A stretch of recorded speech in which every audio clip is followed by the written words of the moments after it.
Hello বন্ধুগণ, আপনারা সকলে কেমন আছেন? আশা করি সকলে খুব ভালো আছেন। আজকে আপনাদের সাথে একটু আঞ্চলিক ভাষায় আড্ডা দিতে আইলাম। আমি অবশ্য আঞ্চলিক ভাষা একটু কম পারি, একটু শুদ্ধ, শুদ্ধ কথা কই। এইজন্য অনেকেই মনে করে আমি একটু ঢং করি। বরিশালের মাইয়া আবার আঞ্চলিকতায় কথা কইতে পারি না। না, আসলেই পারি না। তাই চেষ্টা করব। তো আপনারা আমার যদি কোনো ভুল থাকে আমাকে একটু ক্ষমা সুন্দর দৃষ্টিতে দেখবেন। তো ১ম এই বলে রাখি, আমি এখনো বর্তমানে অবস্থান করিতেছি আমার বড় বোনের বাসায়, মানে খুলনাতে।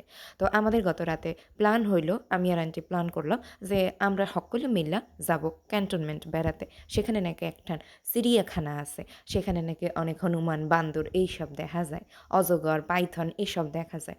তো আমরা সকালবেলা খাইয়ে দাইয়ে রেডি হইয়া এইভাবে সাইজ্জা গুজ্জা এইভাবে আমরা যাইতে আছি। এই যে সেই বনবিলাস চিড়িয়াখানায় আমরা আসিয়া পড়েছি। তো এইখানে প্রকৃতি পরিবেশ দেইখা আমি তো পুরাই চমলক হয়ে গেছি। আমি তো পুরা ফিদা হয়ে গেছি।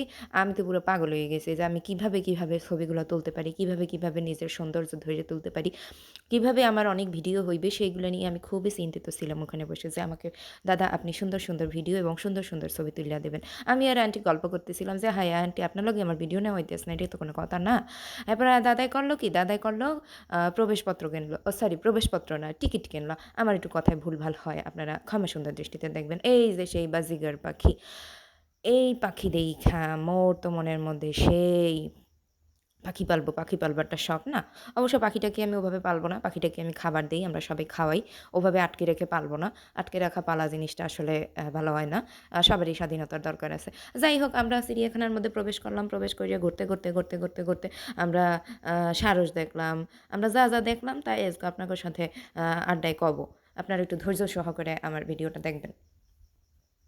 সারসটা দেখার পরে এখানে জানি একটা কি ছিল, এটার নামটা আমার ঠিক মনে এই একখান বেরিয়াল দইরে এনে কইতেছে এটা নাকি বন বিড়াল। এই বিড়াল তো মোর ঘরের মধ্যেই আমি পালি। কইতে পারি না বন বিড়াল না মেছো বিড়াল। ভালোবাসি, পালি।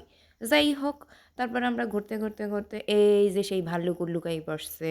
ওরা তো আমাদেরকে দেখা পুরা এরকম ড্যান্সিং শুরু করছে। কিন্তু যতই ড্যান্সিং শুরু করুক না কেন, ওদের দেখা আমার একটা কষ্ট লাগছে যে ওই চিড়িয়াখানায় যদি আমি বন্দি থাকতাম তাহলে আমার কেমন লাগতো।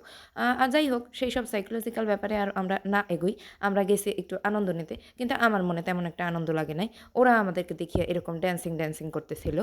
আম কি জানি ওরা আমাদেরকে কিছু বলতেছিল কিনা? ভাবছিলাম কাউকে কোনো খাবার দেব। তো ওখানে লেখা ছিল কাহাকে কোনো খাবার দেওয়া যাইবে না। একেবারে নিষিদ্ধ। ওখানে আর্মি ছিল। তাইলে হয়তো আর্মি আমাকে কিছু একটা কইয়ে বইতো। তা যাই হোক, আমরা এরকম সুন্দর, সুন্দর বান্দর দেখতেছিলাম, হনুমান দেখতেছিলাম, হনুমানের সাথে কথা বলতেছিলাম। আ এই আবার গন্ধগোকুলটা সামনে আসলো না। গন্ধগোকুল মনে হয় খালি গন্ধ ছড়ায় তাই নাকি? কি জানি? এবার মদন টাক দেখলাম, এই একটা বানর দেখলাম, একটা হনুমান। আমি আবার বানর আর হনুমানটার একটু এক কইরা ফেলাই। যাই হোক, আপনারা একটু বুঝে নেওয়ার চেষ্টা এই একটা মেছো বিড়াল। এই মেছো বিড়ালটারে যদি আমি পাইতাম, আমি তো ঘরের মধ্যেই মনে হয় পালতাম। আসলেই মানে আপনি ভালোবেসে পাললে সে আপনার কথাই শুনবে।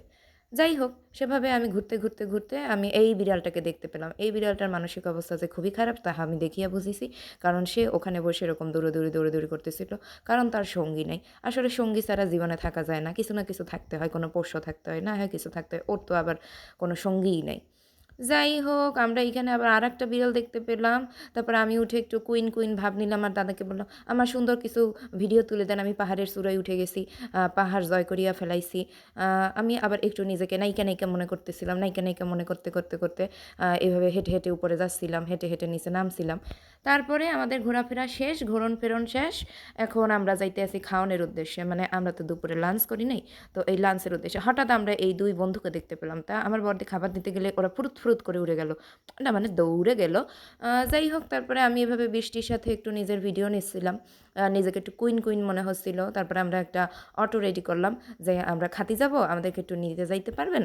তা ওনারা রাজি হয়ে গেলেন। আমরা ৬ জন একই ইসে বসলাম অটোতে। তারপরে আমরা হিলিয়াম রেস্টুরেন্ট নিউ মার্কেটে সেখানে আমরা চলিয়ে আসিলাম। এরপর আমরা দেখতে এখানে অনেক সুন্দর পুতুল ছিল। যাই হোক একদিন এসে পুতুল কিনে নিই বনে। দেখি পুতুল বেশ ভালোই লেগেছে। তো আমরা আবার করলাম কি, আমরা সিঁড়ি বাইয়ে বাইয়ে উঠতেছিলাম। আন্টি আবার লিফটে উঠতেছিল, কারণ আন্টির আবার বয়স্ক মানুষ, তার আবার কোমর টোমর ব্যথা আছে। তাই সে লিফটে উঠতেছে, আমরা হেঁটে হেঁটে হেঁটে হেঁটে আমরা 3 তলায় যাচ্ছি দেখবো এমন কোন আহামরি রেস্টুরেন্টে আমার বড় বোন আজকে আমাদেরকে ডিনার না, আমাদেরকে আজকে লাঞ্চ করে। তারপর নিজের কিছু ভিডিও ক্লিপ নিতে আসি, তারপর যাইতে যাইতে দেখি ও মা গো মা, এই দেখি এত সুন্দর রেস্টুরেন্ট, মানে এত সুন্দর রেস্টুরেন্ট দেখি, এত আমি তো কইতেছি আজকে কি খাওয়াবি বল দেখিনি। আমি তো আবার গরিব মানুষ, আমি তো আবার রেস্টুরেন্টে খাইটাই না। যাই হোক, বললো না আজকে তুই যা খাবি খাতি চাবি তা তোরে আমি খাওয়াবো। যাই হোক, আমার খুলনা আর বরিশাল ভাষা মিলাই আসতে আছে, কারণ আমি দুই দুই অঞ্চলে মানে আমি তো বরিশালের মেয়ে, কিন্তু আমার তো ওই অঞ্চলেও যাওয়া হয়, তাই ভাষা কিছুটা কিছুটা জানি।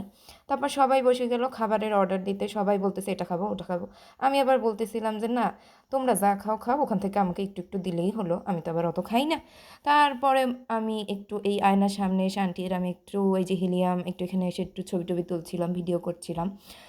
তারপর অনেক অপেক্ষার প্রতীক্ষার পর পর এই খাওনটা আমাদের কাছে আসলো। তখন আমি ভাবতেছিলাম হ্যাঁ এখন আমি খাওয়া শুরু করব, কিন্তু তার আগে একটু ঢঙ্গি ভানা করে নিই, কারণ আমি মেয়ে আমি ঢং করব, এটা আমার জন্মগত অধিকার।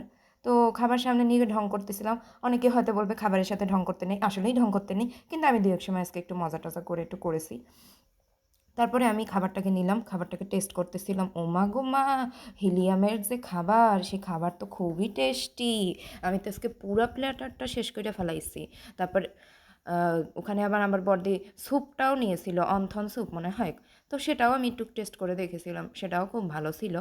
যাই হোক, খাবারটা খেতে খেতে খেতে খেতে মানে আমার খুবই ভালো লাগতেছিল। আমি এদিক ওদিক সব দেখতেছিলাম এবং ভাবতেছিলাম যে আসলে আমরা কখন বাড়ি টাড়ি ফিরবো, ঠান্ডা ঠান্ডা লেগে যাচ্ছে।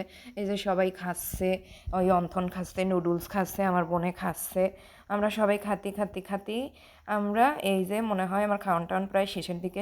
আমি আবার কিছু ভিডিও ক্লিপ নিচ্ছিলাম। এই এসে গেল আমার ফেভারিট কোল্ড ড্রিঙ্কস। বন্ধুরা আপনারা সবাই ভালো থাকবেন, আমার ভিডিওটা একটু ফলো করে দেবেন, পেজটা একটু ফলো করে দেবেন। ওকে টাটা, বাই বাই।